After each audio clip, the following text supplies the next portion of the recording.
오늘 본문에 보면은 바로 그 무화과가 등장합니다. 그런데 자세히 보니 그 나무 밑에 쭈그리고 앉아있는 한 사람이 있습니다. 나다나엘이죠. 학자들은 이 나다나엘이 성경에 등장하는 예수님의 12제자 가운데 한 사람인 바로 바돌로메였을 것이라고 주장을 합니다. 그가 바돌로메였을 것이다, 아니다, 지금 생각할 겨를이 없습니다. 중요한 것은 이 사람이 왜 무화과 나무를 찾았을까? 하필 무화과 나무 밑을 찾았을까? 또 하나, 그 사람이 무화과 나무 밑을 찾았다고 했는데 그 무화과 나무 아래에서 도대체 무엇을 하고 있었을까? 어떤 생각을 하고 있었을까? 이것이 오늘 아침에 우리가 함께 고민해야 할 중요한 질문입니다. 태양이 자결하는 그 시간, 그가 오수를 즐기기 위해서 무화과 나무 밑을 찾았을까? 그래서 지금 쿨쿨 잠을 자고 있을까? 그렇게만은 볼 수가 없습니다. 왜냐하면 오늘 본문을 아무리 살펴보아도 시각이 등장하지 않고 있기 때문입니다. 그래서 우리는 이 문제, 이 두 가지 질문을 향하여서 이 질문에 대한 답을 얻기 위해서는 다른 관점으로 오늘 본문에 접근을 해야 될 것 같습니다. 여러분, 우선 성경에서 나무 아래는 어떤 의미로 묘사가 되고 있습니까? 창세기 18장 1절에 보면은 상수리 나무 아래에 앉아있는 아브라함을 우리는 만납니다. 그가 지금 나무 아래에 앉아 있습니다. 상수리 나무 아래 말입니다. 여러분, 상수리 나무 아래에 앉아있는 아브라함이 그 나무 아래에서 도대체 무엇을 하고 있었을까요?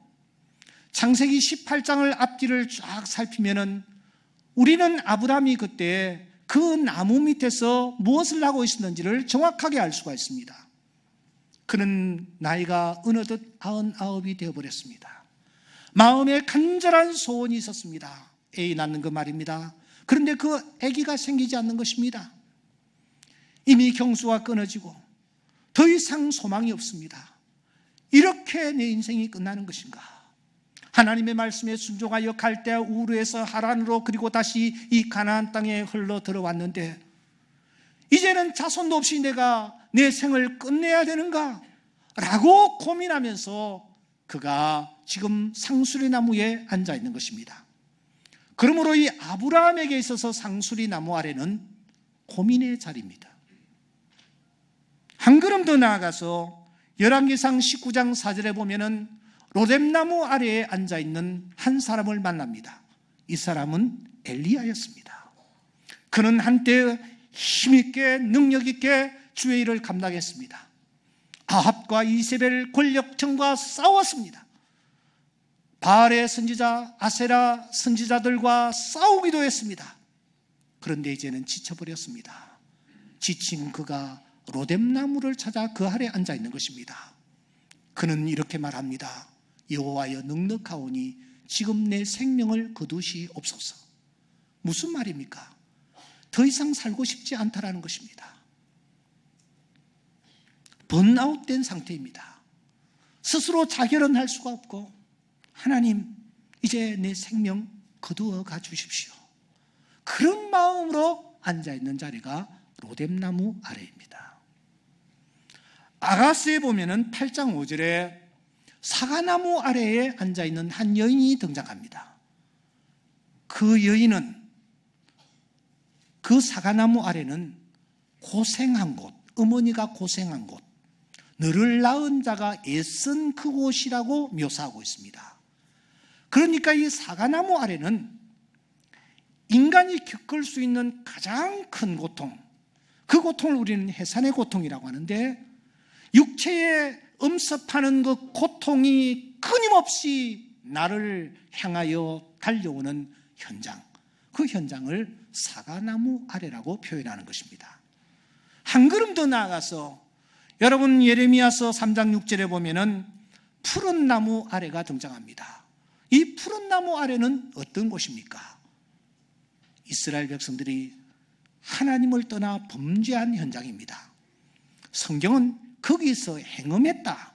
그 푸른 나무 아래에서 행음했다라고 말하고 있습니다.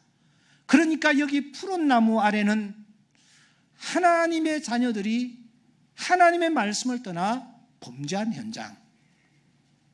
현장을 푸른 나무 아래로 묘사하고 있습니다. 이렇게 볼 때에 성경에서 나무 아래는 고민의 자리, 번아웃된 자리, 한 걸음 더 나아가서 육체적 고통이 엄습하는 자리, 그리고 범죄한 자리, 그러한 자리들을 나무 아래라고 묘사하고 있는 것입니다. 그런데 여러분, 이 나무 아래에 앉았던 최초의 사람이 도대체 누구입니까? 창세기 3장 7절에 보면은 이 나무 아래에 앉았던 최초의 사람이 소개되고 있습니다. 바로 아담이었습니다. 그가 자기들이 벗은 줄 알고 무화과 나무 잎을 엮어 치마로 삼았더라고 했습니다. 그가 범죄했습니다. 그리고 벗은 줄 알고서는 급히 동산의 여러 나무들 가운데서 무화과 나무 아래로 찾아갔습니다. 그리고 무화과 나무의 잎을 따서는 하체를 가렸습니다. 그리고 잎이 무성한 그 무화과 나무 아래에 숨어 있었던 것이 틀림이 없습니다. 그렇다면 이 무화과 나무 아래는 어떤 곳입니까? 범죄하여 하나님의 눈을 피하여 숨은 자리, 자기의 행동을 합리화시키는 자리, 자기의 범죄를 감추고 싶은 자리, 바로 그 자리가 무화과 나무 아래라고 할 수가 있습니다. 그런데 여러분, 바로 그 무화과 나무 아래에 앉아있는 나다나엘을 오늘 우리가 만나는 것입니다. 오늘 본문은 그가 다른 나무가 아닌 무화과 나무의 아래에 앉아 있다라는 것을 아주 강조합니다. 48절을 주목하십시오. 무화과 나무 아래. 50절을 주목하십시오. 무화과 나무 아래. 그가 무화과 나무 아래에 앉아 있답니다. 무화과 나무 아래에 앉아 이 나다나엘이 도대체 뭘 하고 있었습니까? 어떤 상념에 잠겨 있었습니까? 여러분, 1장 47절을 주목하십시오. 1장 47절을 보면은 그때 이 무화과 나무 아래 앉아있던 나다나엘이 어떤 생각을 하고 있었는지, 어떤 상념에 젖어 있었는지 정확하게 우리에게 알려주고 있습니다. 47절 다 함께 읽겠습니다. 시작. 예수께서 나다나엘이 자기에게 오는 것을 보시고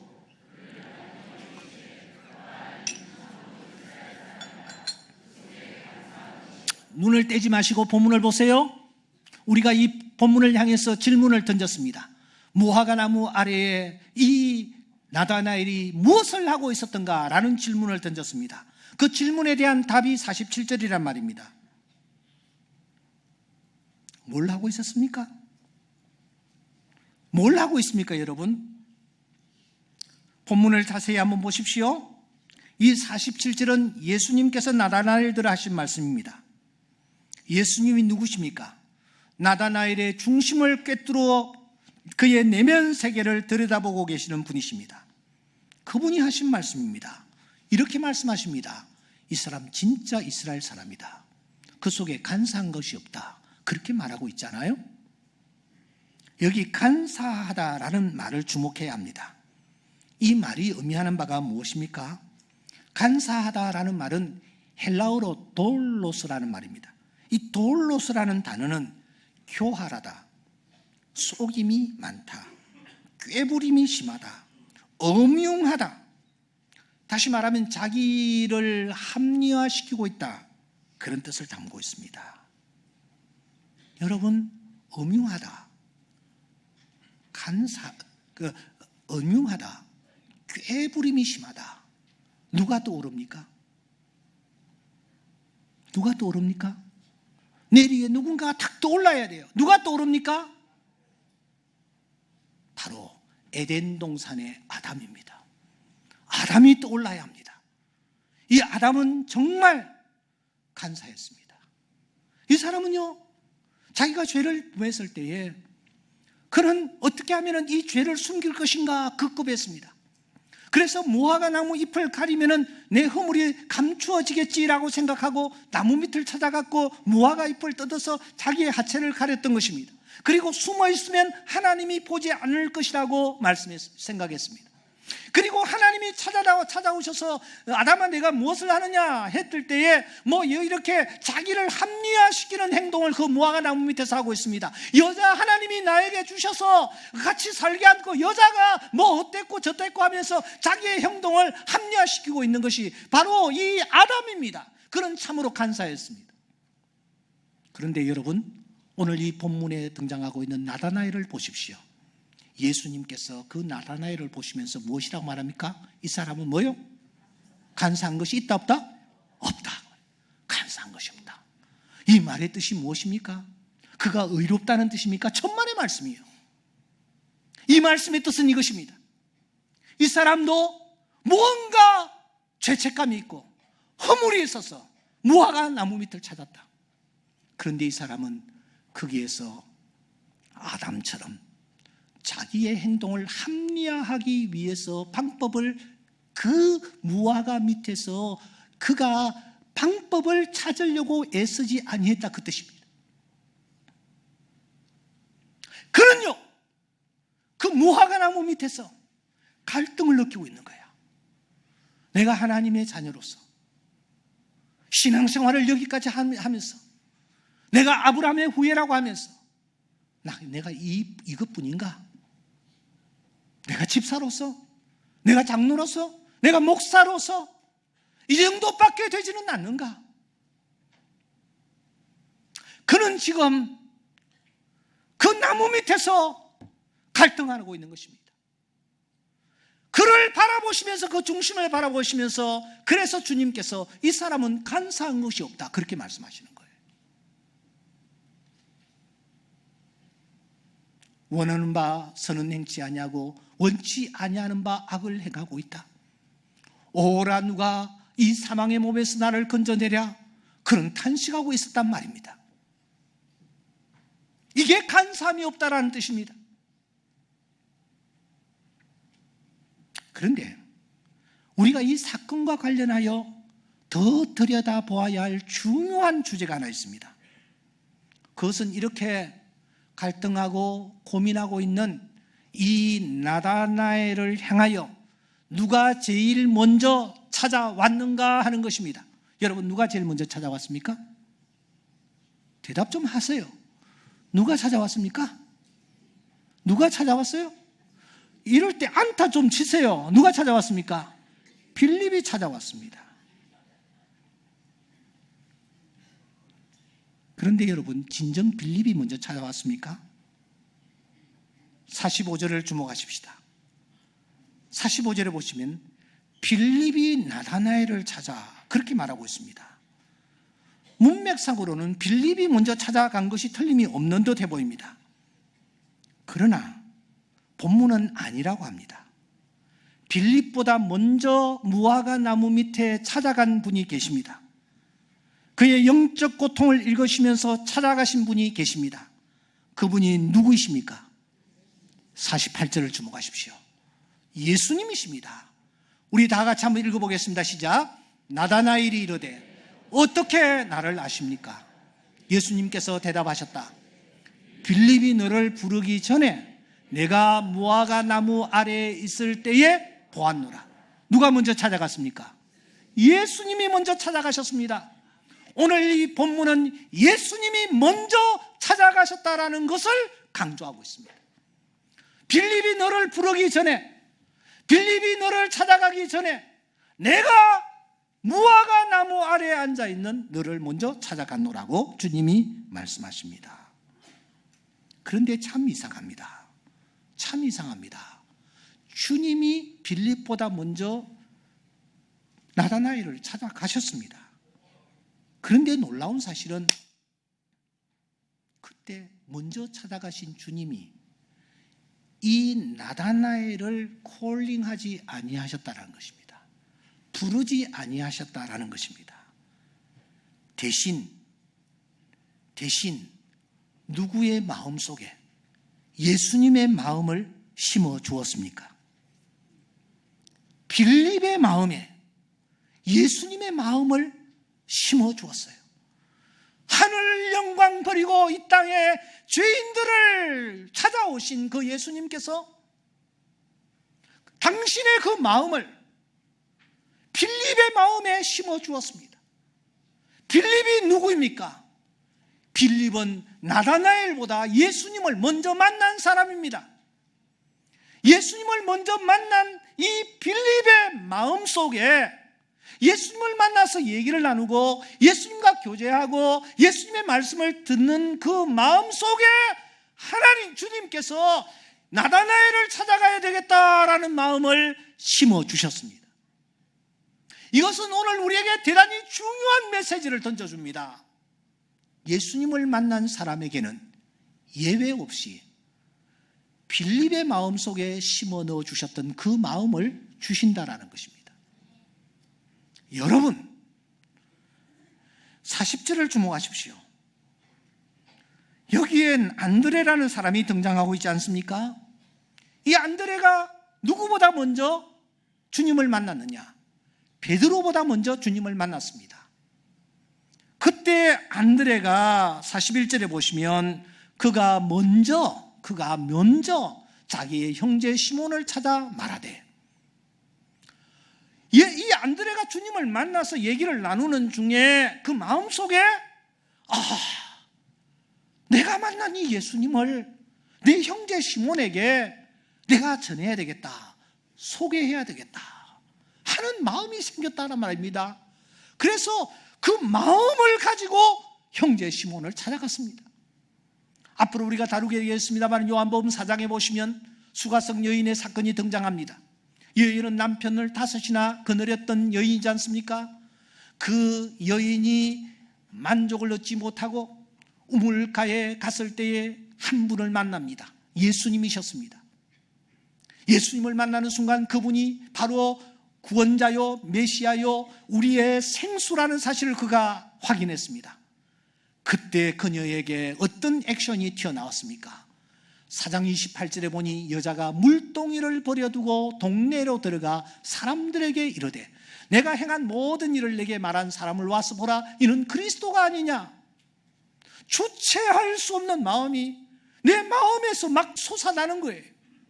그래서 이 여인은 물동이도 버려두고 자기가 지금 무엇을 해야 될지조차도 잊어버린 채 그냥 그 대낮에 사람들을 찾아 달려가는 것입니다.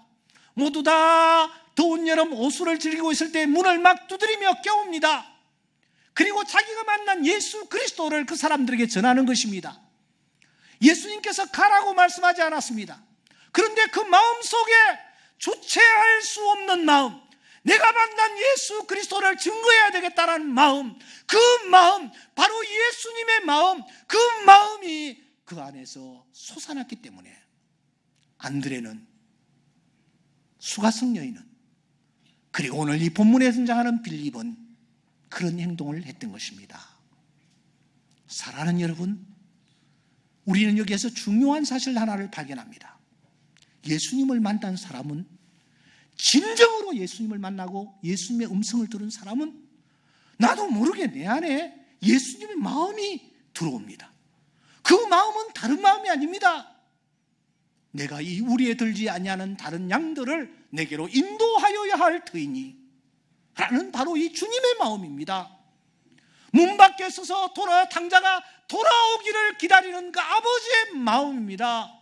그 마음을 예수님을 만난 사람들에게 다 심어주는 거예요. 저는 이 시간 여러분들에게 묻습니다. 여러분들은 예수님을 진정으로 만나셨습니까? 만났다면 예외 없이 이 마음이 내 안에 전달이 됩니다.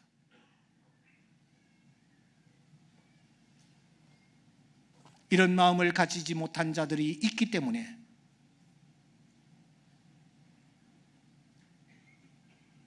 바울 사도는 빌립보 교회 성도들에게 이렇게 권면을 합니다. 너희 안에 뭐요? 이 마음을 품으라. 곧 누구의 마음이니? 그리스도 예수의 마음이니. 그리스도 예수의 마음이 6절, 7절, 8절에 소개되는 것입니다. 그분의 마음은 하나님과 본체이시지만 하늘의 영광을 버리고 이 땅에 죄인들을 향하여 찾아오신 마음이다. 그 마음을 너희들도 품기를 바란다. 그렇게 권면하는 것입니다. 사랑하는 여러분, 오늘 우리 모두는 다 나름의 나무 밑에 앉아있는 자들입니다. 어떤 자는 아브라함처럼 상수리 나무 밑에 앉아 고민하고 있어요. 어떤 사람은 노뎀나무 아래에 앉았던 엘리야처럼 죽지 못해서 살아가고 있어요. 어떤 사람은 사과나무 아래에 앉아있던 그 여인, 해산하는 고통을 겪으며 암으로, 세상의 질병으로 육체의 고통을 느끼고 있어요. 또 어떤 사람은 푸른 나무 아래에 앉아 범죄하고 있고, 어떤 사람은 무화과나무 아래에 앉아 있습니다. 그늘에 앉아 있는 저들을 빛으로 인도해야 할 사명을 하나님께서 오늘 우리에게 주신 줄 믿습니다. 이들에게 우리가 다가가야 합니다. 빌리처럼 다가가서 그에게 복음을 전해야 합니다. 그 사람이 혹시 나사렛에서 무슨 선한 것이 날 수 있느냐라고 엉뚱한 반응, 냉담한 반응을 보일지라도 와보라고 하면서 그들을 전해야 할 사명이 오늘 우리에게 있는 줄 믿습니다. 돌아와 보니까 우리 부교역자 중에 한 분이, 목사님, 지금 우리 교회 집사님 부친이 90인데 지금 대단히 힘든 가운데 있습니다. 아드님 되시는 우리 교회 집사님이 병상 세례 좀 베풀어 줬으면 좋겠는데 어떻게 하면 좋겠습니까? 제가, 야, 그분 지금 문답할 수 있냐? 문답할 수가 없습니다. 그런데 그분이 평소에 교회를 꼭 가고 싶어 많이 했답니다. 그래, 그렇다면은 네가 그 병상에 가가지고 본인을 대신하여 아들에게 네가 신앙 고백을 받고 그분에게 유아 세례를 그분에게 세례를 베풀어라. 그렇게 제가 지시를 했습니다.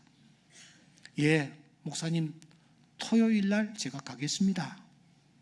그래, 토요일 날 가거라. 그랬는데 바로 금요일 날, 그제 금요일 날 그 어르신이 하나님의 부름을 받았습니다. 일산에 장례식장이 마련되어 있습니다.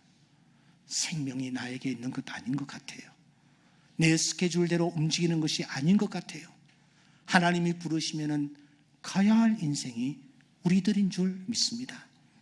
오늘 3부 예배를 드리기 위해서 내려오는데 아이들을 데리고 탈북한 한 자매, 우리 교회에 나와서 신앙생활을 하면서 믿음 생활을 잘하는 자매가 저를 만나서 목사님 이래도 되는 거예요. 목사님, 저는 하나님에 대해서 사실 잘 몰라요. 그런데 내 곁에 하나님을 알지 못하는 분이 하나 있어서 제가 오늘 모시고 나왔어요. 그래도 되는 거예요. 그러는 거예요. 여러분, 주님을 만나면 내 마음속에 주님의 마음이 들어옵니다. 그래서 내가 주님의 마음을 가지고 나다나엘을 찾아가며 베드로를 찾아가며 동네 사람들을 찾아가는 것입니다. 여러분들에게 이 마음이 다시 한번 샘솟듯 하기를 주의 이름으로 축원합니다. 기도드리겠습니다.